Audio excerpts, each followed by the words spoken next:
much as they should with these important actors.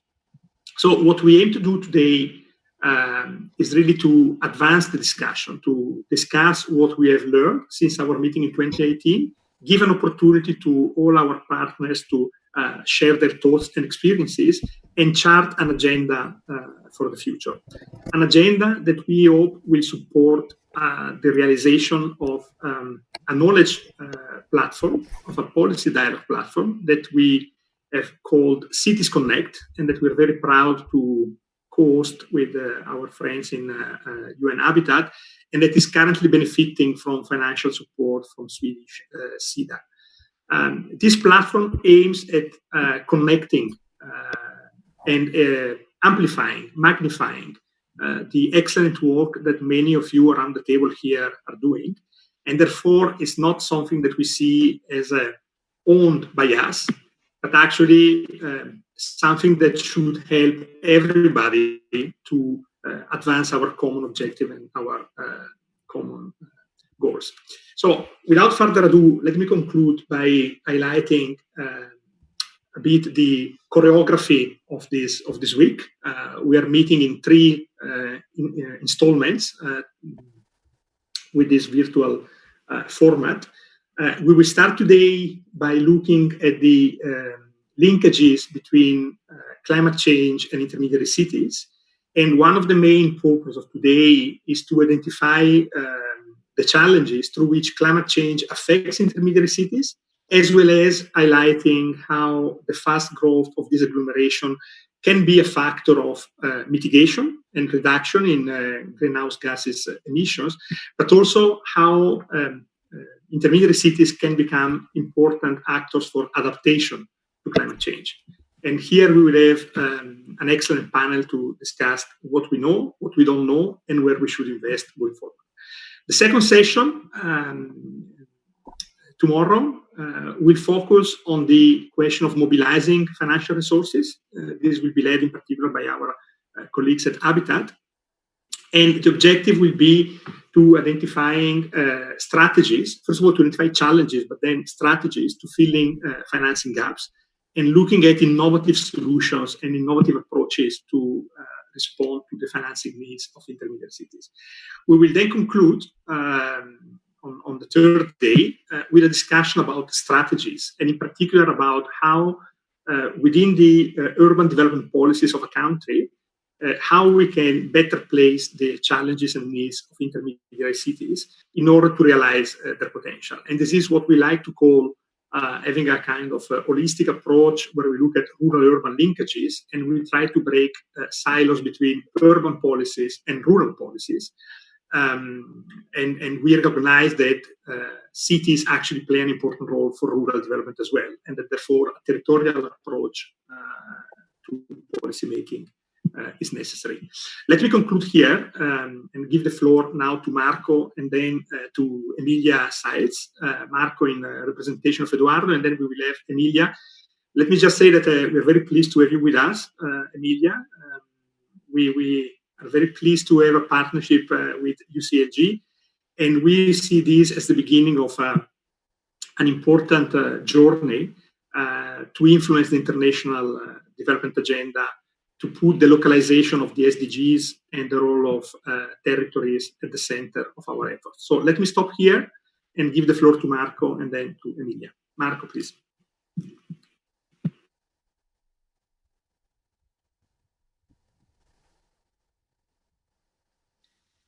Thank you, Federico. And it's a great pleasure to meet with all friends from OECD, UCLG, and colleague from UN Habitat.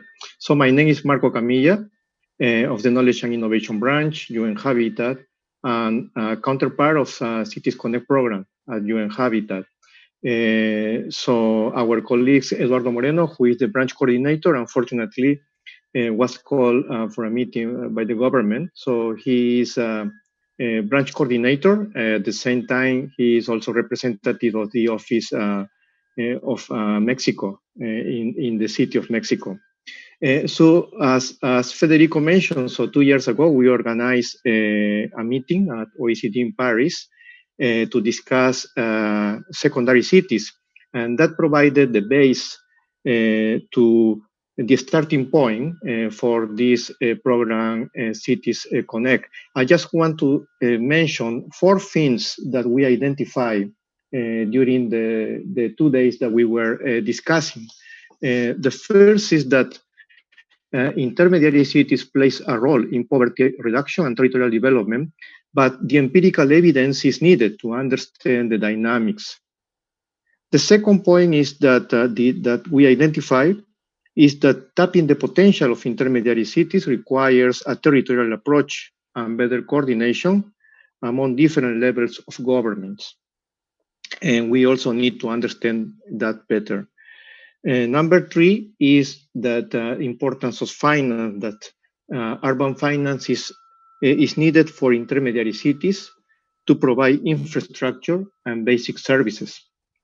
And number 4, the final one, is that functional partnerships are necessary to face the challenges of intermediary cities. So now more than ever, now we see the need with the COVID-19, the need that the private sector that is representing the market, the state, and the communities, so need the governance space in order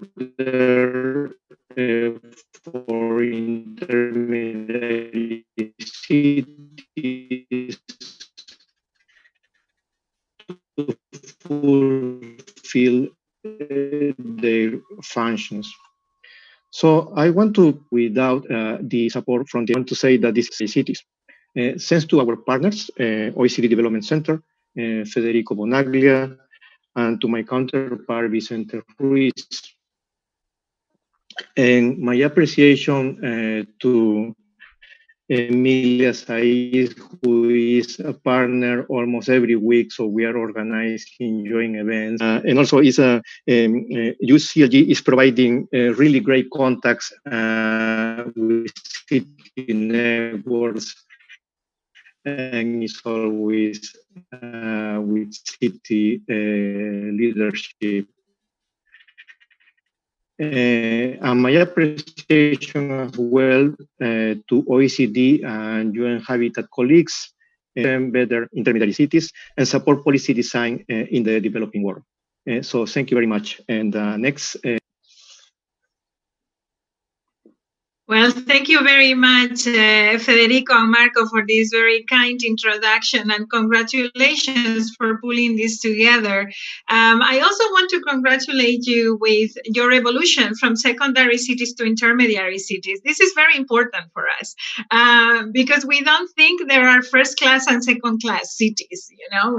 The urban era is made up of intermediary cities. And I think that this is a narrative that we have been bringing to the international community. Some people looked at with a smile at the beginning, but I think it's very relevant in how we approach the topic. And it's becoming even more relevant now.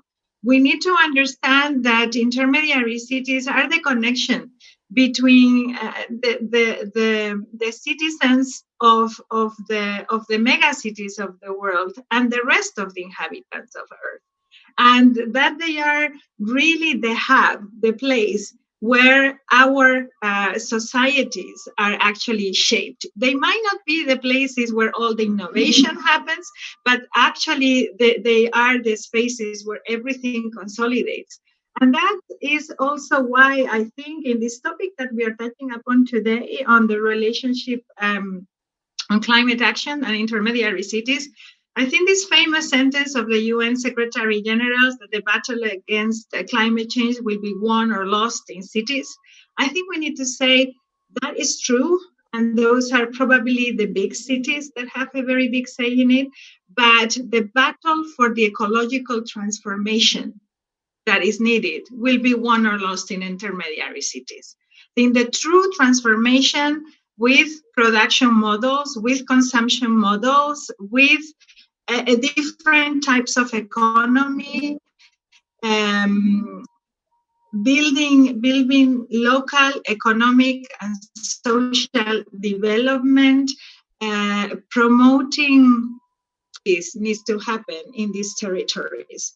And in this COVID time, where we are all very busy rethinking the morphology of the megacities, I think it will be critical to spend time rethinking the morphology of territories. And intermediary cities have a very critical role to play here. They will also play a very critical role in things that we are waking up for every morning. We want to hear about that vaccine, right? When does it get here? How is it going to be distributed? Well, big news for all of us. Unless intermediary cities play a very critical role in the health system, distribution is going to be extremely tough, and it will not reach everybody. So I think it is very, very important to put that in this context, to make the link also between health and climate action, and also between climate action and education, where intermediary cities have a very critical role to play as well. So I want to commend the work that is being done in Connect. We were very pleased to be part of this process, and I hope that we can connect you to our work.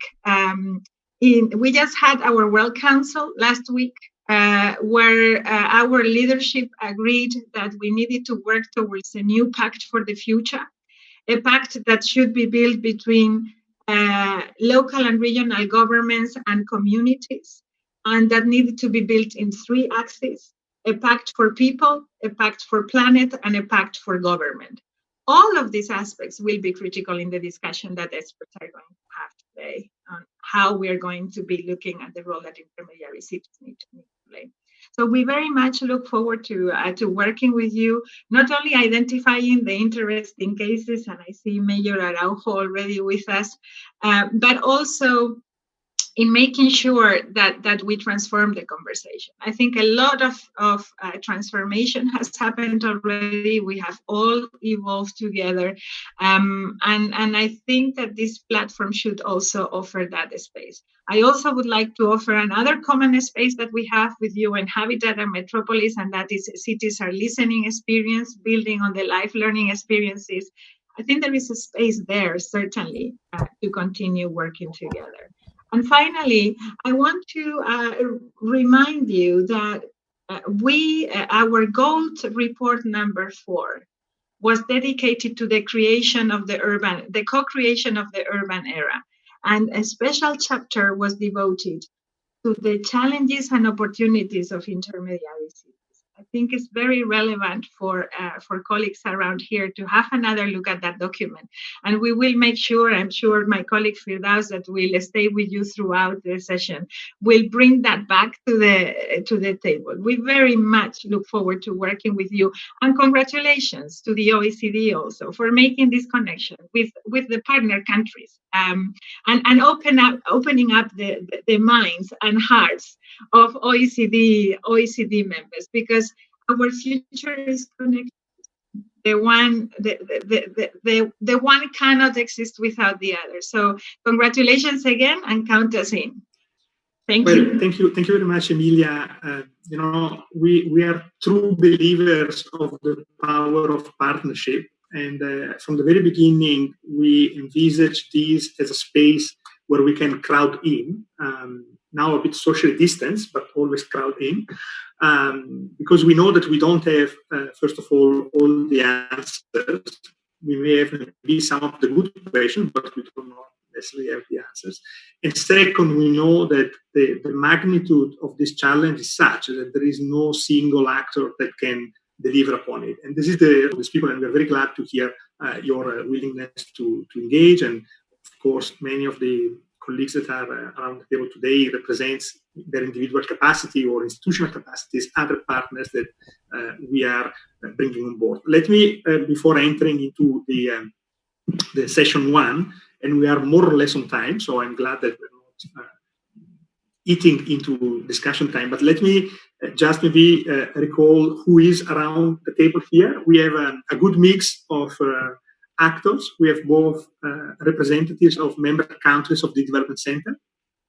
I see around the table Italy, Slovenia, Panama, and I'm sure that Colombia, and I'm sure that I'm missing some others. So all protocol observed. There are several countries from the development center sitting around the table. We have a number of partners, knowledge partners. I see ODI. I see colleagues from different academic and operational agencies that are also participating today and the next days. And we have, of course, representatives from cities. I'm very pleased to see, for example, with us Manuel de Araujo, who is the mayor of Quelimane city in Mozambique, and we will have an opportunity over the next 2 days to hear from other mayors and city representatives. So let me stop here, just saying big thank to Habitat and UCLG for embracing this adventure. It's the beginning of a beautiful journey, I'm sure. And to thank, of course, Vicente and Marco and Semar for all the energy they put into the organization.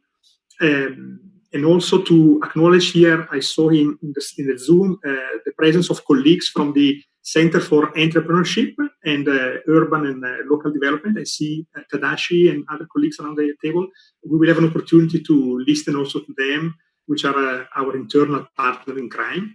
And so all the best for the discussion. I give now the floor to Vicente Ruiz to begin the first session. And thank you again. Thank you, Federico. Thank you, Emilia, and thank you, Marco. I cannot think about the best way to start this meeting. Like Federico said, my name is Vicente Ruiz, and I'm going to be moderating this table. But before we start, I've been told that it would be great. This meeting is being recorded. Sorry. If you could rename your tags, so by putting your name of the institution and then your name, so when we reach out to you, it would be easier for us to know who's speaking. So that being said, well, the least I can say is that I'm thrilled to be here today. As Federico mentioned, we have an excellent panel today. We're going to listen to different experiences. Just let me start by telling you who are the panelists of the first session. Then I'm going to give you a little bit of the dynamic that will follow during the panel, so we all know the rules, and then we can start the discussion. So we have today, we have Sarah Colembrander, Director of the Program of Climate and Sustainability from the Overseas Development Institute, ODI. Sarah, many thanks for being with us. We have Gina Seer-Vogel, I'm sure that I didn't pronounce your name correctly, Gina, sorry. Associate Professor from the University of Cape Town. As Federico said, we have the Mayor of the City of Quelimane, Manuel de Araujo. Mayor, many thanks for being with us. And we have Javier Torner, Coordinator of the Urban Lab from the Office of Mexico in UN Habitat. Like I said, my name is Vicente Ruiz. I'm going to be managing this panel. So since I have supreme power with the panel now, I'm going to start with a short presentation by myself. I'm going to tell you first by just in very general terms, what are the work we're doing in development centers of climate change and intermediary cities. Then I will lead to the speakers, and just a kind reminder that I will keep reminding you, by the way, during the session. We'll try to be short, 8 to 10 minutes maximum in each presentation. And as I usually say, for a Latin man like myself, this is going to be a real challenge, but I promise I'll do my best. So without further ado, let me start with this presentation. I don't know if I think, let me see if I can do this. I'm going to share my screen with you. Okay, let me see if I can do this. Okay, I hope you can see my slides. Perfect. So I'm going to try to answer 3 questions in my presentation. But before I do that, let me just first of all explain what intermediary cities means for us. For us, intermediary cities means those cities that play an intermediation role. Like Emilia said, they link rural and urban areas as well as small and big cities within urban system. Usually we classify them as cities with 50,000 to 1 million population. This definition is by no means perfect, but in practical terms, it helps us to do analysis with them. And I'm just going to jump back to what actually Emilia said, that it's very spot on. And one characteristic of intermediary cities is that there's no a typical intermediary city, let me put it like that. There's usually been a narrative about the way we perceive intermediary cities, but to be totally honest with you, the reality is far complex than that. So I'm showing you here growth rate, both for population and built up areas between 2000 and 2015. And I'm classified this by city size. Rather than give you a number and tell you that cities are growing faster than anything else, which is just going to be an average, what I want to show you is the patterns that you see here. What you are seeing here is that cities with lower population, the growth rate both in terms of built-up and population growth, tend to be more dispersed, meaning that the difference between the high rate and the lower rate is really high. And the way we go up, basically, you see this difference decreasing, meaning that this dispersion is more for populations that have 1 million inhabitants, which, of course, depending on the country, this could be a medium-sized city or a huge city. But the point that I want to make here is actually what the media said, that sometimes we tend to say secondary cities as a synonymous of intermediary city, but I can show you here, we're seeing difference with different growth process taking place across the space. So again, the idea of this slide is to tell you that this is the growth process of intermediary cities. It's a complex issue that I'll come back to it. But while we're here to talk about climate change. So the first question I want to answer is why intermediary cities are important for climate action. And what I'm doing here, I'm just putting together the two graphics I show you. And basically, you're looking at population growth rate in the vertical axis and built-up growth rate in the horizontal axis.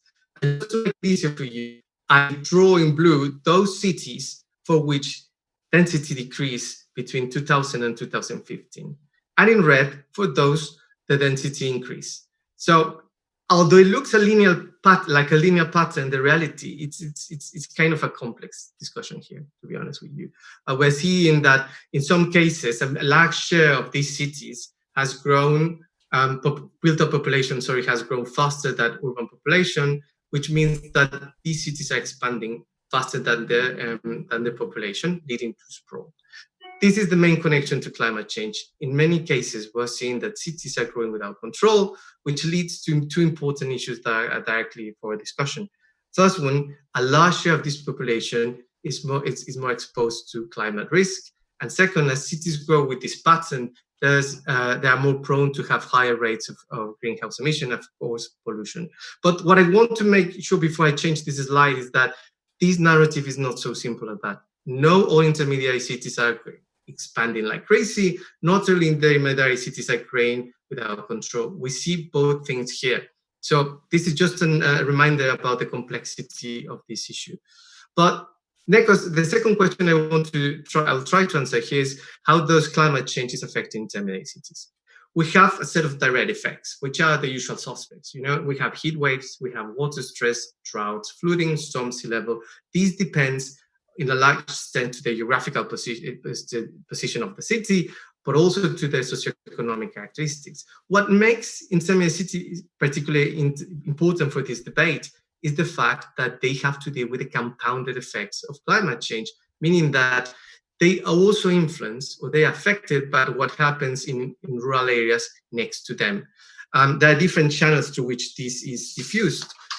Two of the most important are climate-induced migration, meaning that when productivity decreases in rural areas, rural households tend to have coping strategies, which in many cases leads to migration to cities. Another typical channel is the disruption of food systems. Again, if there's productivity decreases in rural areas, this affects value chains, agricultural value chains, but it's not only the case of productivity. We see also that in the rural-urban continuum, climate change also have impacts on the infrastructure, basically damages infrastructure like roads, electricity, warehouses, storage facilities that overall leads to the disruption of food systems. Overall, this translates to a higher rate of migrants to intermediary cities, while the potential for creating jobs in the midstreams of agricultural value chains is limited. Another question that was not originally tried to answer to this in this presentation, but came out interestingly. So you may wonder whether intermediary cities are more strict climate change than other cities? Well, the answer is yes and no. What we see is that if we compare the share of the population exposed to floods in 2015, for instance, which is the graphic that you have in the left side, remember that not all cities are exposed to floods, but for those cities that are exposed to floods, what we see is that in some cases, for instance, in sub-Saharan Africa, a large proportion of the people exposed to floods resides in cities with 100,000 and 500,000 population. This may be also because the way that urban systems work in Africa, so take this with a pinch of salt. But in Latin America and Northern Africa, we see that there's only a slight difference between the share of the population exposed to floods in big and, let's say, intermediary cities. Now, when you look to the right side of the slide, you also see the share of cities within 5 kilometers away from the coast and with less than 100-meter elevation. Here we see a slightly different picture. We see that a large share of these cities are small and medium-sized cities.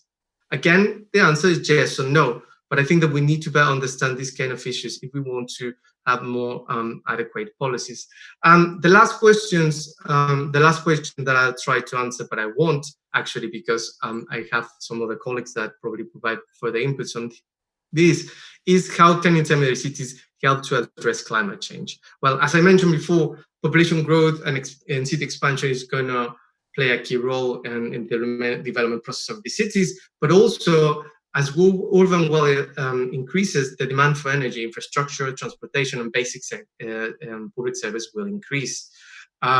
This is work in progress on our side, so I have no fancy graphic to show you. But what we know so far is that, for instance, there tends to be higher elasticity of energy use for small cities compared to big cities, meaning that the transition from these cities will demand higher levels of energy.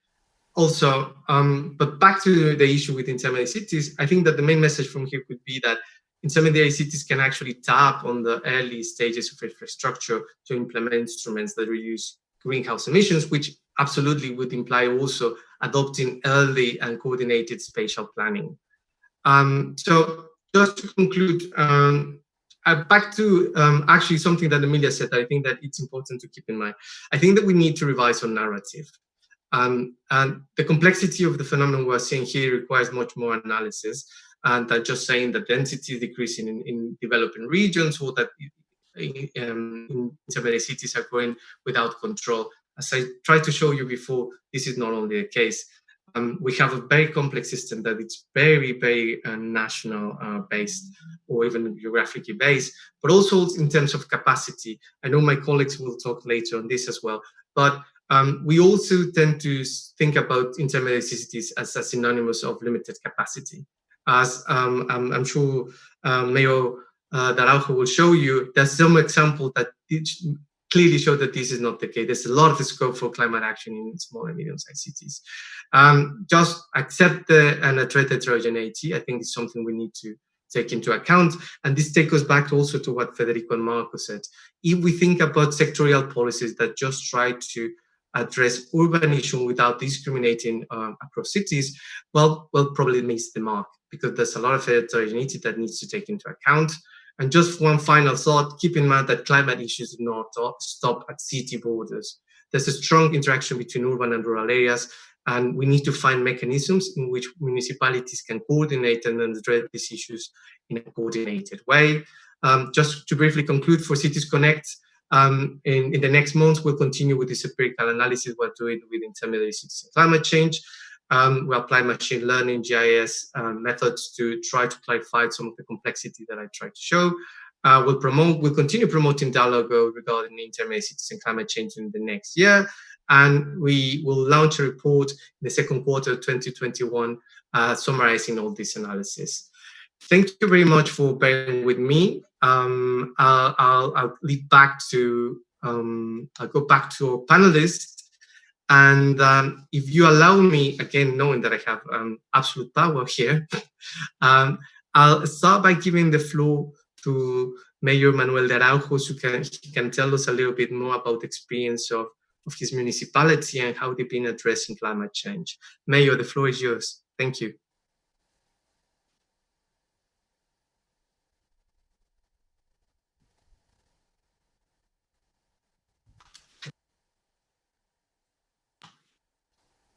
Sorry, Mayor, I think it's mute.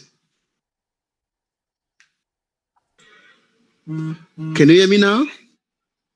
Oh, We can. thank you. Thank you very much, Vicente, Federico. I see also some friends. You are all greeted. I was just saying that please allow me to, in a very few words, introduce my city, which is Quelimane City. It's an intermediate city in Mozambique. Actually, it's the fourth biggest city in Mozambique with about 400,000 inhabitants. It's considered as one of the most vulnerable cities in not only in Mozambique, but also in Africa and internationally. It's a coastal city, but also it's a port city. Unfortunately, I always say it, that the city was built in a swamp, making it very, very vulnerable to climate change.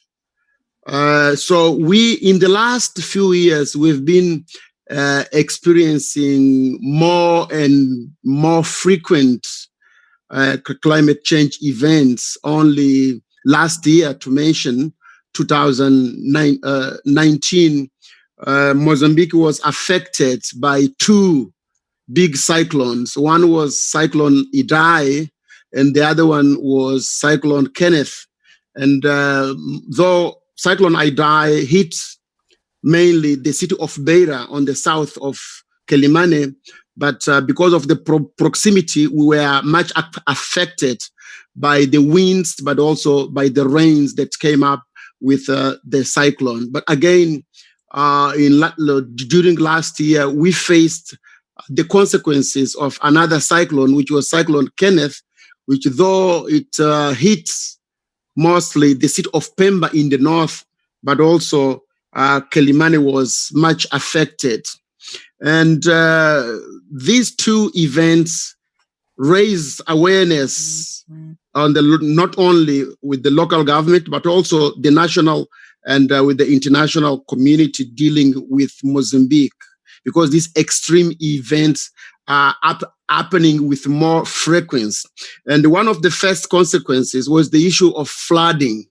And actually, because of its location, the city of Quelimane suffers flooding both when it rains a lot as a consequence of the rainfall, but also when the sea rises. As I said, Quelimane is a coastal city and there is a river that goes through. So most of the times we face either rainfall, flooding, or when the sea rises. And actually sometimes we get both at the same time, which makes it even more challenging. And the second consequences is, of course, because of the flooding, of the two kinds of flooding, is scarcity of land, because more and more we are having saltwater intrusion, making land less available. And by land scarcity, I mean both for building, but also for agricultural and for food provision. This flooding also affects the availability of drinking water. It affects infrastructure. By infrastructure, I mean roads, schools, health unities, bridges, electricity, and so on. For example, during Idai, I could give the extreme example of the Beira city, which for more than 5 days was cut off by land, by sea, so like nobody could reach the city. So it was the local government that had to respond immediately during those days to the challenges that they are facing. There was no electricity, no water available. Nobody could reach Beira by air because it was raining a lot and the wind was unbearable for any plane to get in or get out, but also nobody could reach by sea or by railway and so on. So the city was almost in a state of isolation. And faced with that, the local authorities had to respond to these challenges. So what we did was to train young people, to train the most vulnerable people on the first steps that they need to take to face the challenges of extreme events. We also, after this period, we made a study to understand what were the main challenges that we are facing on climate change. And we identified 5 major challenges. The first is what we call a legislative framework. Like our legislation, and I shared with many mayors from different countries, they also face this gap because the law do not give enough powers to local authorities or these mid cities to deal with extreme events like this. So there is a need to look at the legislative framework to strengthen it so that to allow the cities to have the capacity to respond to these events. The second challenge that intermediate cities face have to do with the human resources capacity, but also the financial capacity of these entities, because most local governments, they don't have the human resources able of understanding, of creating policy framework, but also to create the responses to these challenges. The third challenge that intermediate cities face is the lack of dialogue, enough dialogue or meaningful and transparent dialogue and collaboration between local government, regional government, national government, and international government. Even when setting up the NDA, National Determined Actions, most local governments don't have the ability to input and influence these national goals and the strategy. So most of the times, national governments don't give enough information, don't allocate enough resources, but also don't have a platform where local governments can put their stand, can share information, but also can share resources. And this is linked to the fourth challenge, which is about the information access. Most local governments, they face the challenge because they are on the forefront of this fight, but unfortunately, they don't have the ability to get the necessary information both at national, at regional, at international level. As my predecessor, as Vincent mentioned here, most intermediary cities, they do have, they make the link between the rural and the urban, but there is also lack of understanding about the dynamics of this rural-urban migration. And because of failure in national development policies, most intermediate cities face the challenge of having uncontrolled migration, which actually flood into the cities, creating informal settlement and also unemployment and other challenges. And the last challenge that I want to bring here is the lack of policy dialogue framework, where cities from different sizes and different locations could share. And for example, platforms like the one we are having here, where we're exchanging views, experience, it's of a paramount importance because it's not only scales up, but also it allows local government leaders to exchange experience about what they are doing well, but also about where they are lacking skills, experience. So if we take all these 6 challenges and we prioritize them and create enough capacity to enable local leaders and intermediate city governors or mayors to have the capacity, first of all, to understand, to have the proper human resources and access to financial resources and information, but also to have a space to exchange their experience, I think that then we will be moving forward in the right that direction to deal with the challenges of extreme events and climate change. Mayor Araujo, many thanks for your intervention. It's great to hear this from you.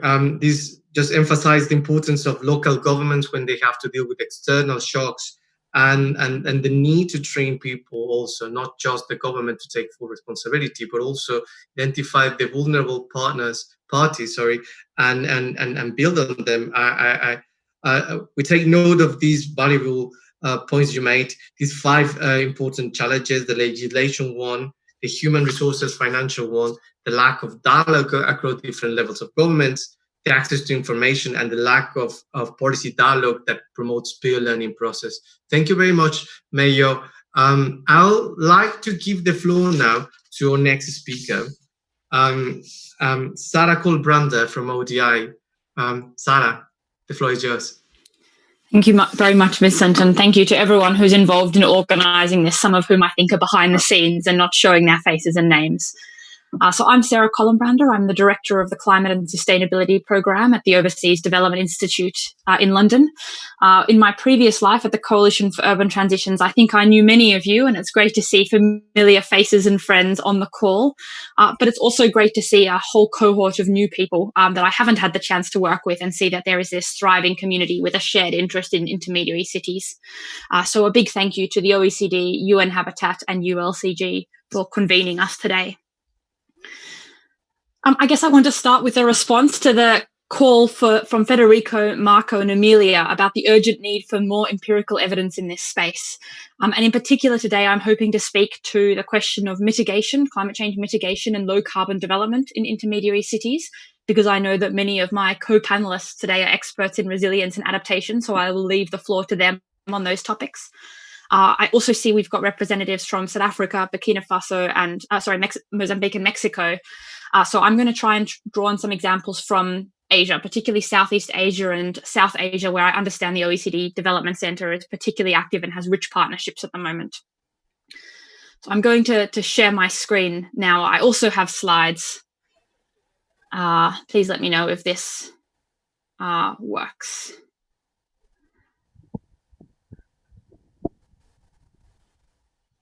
Okay, apparently I do not have authority to share my slides, so I wonder, Vincent, if you might share the slides and I can start talking.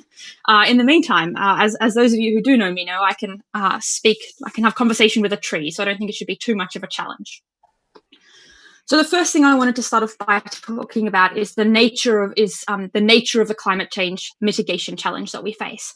And the first slide that I was about to present was to show the result of a joint program of work that had the OECD, UN Habitat, UCLG, and the African Centre for Cities, all of whom are represented on this call. Sorry, Sarah, I think that you can share your slides now. Great. Sorry.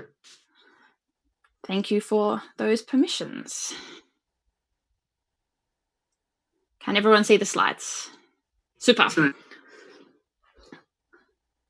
So I'm going to present the findings that are in a report that I was co-authoring last year with a few of the people on the call today, Climate Emergency Urban Opportunity.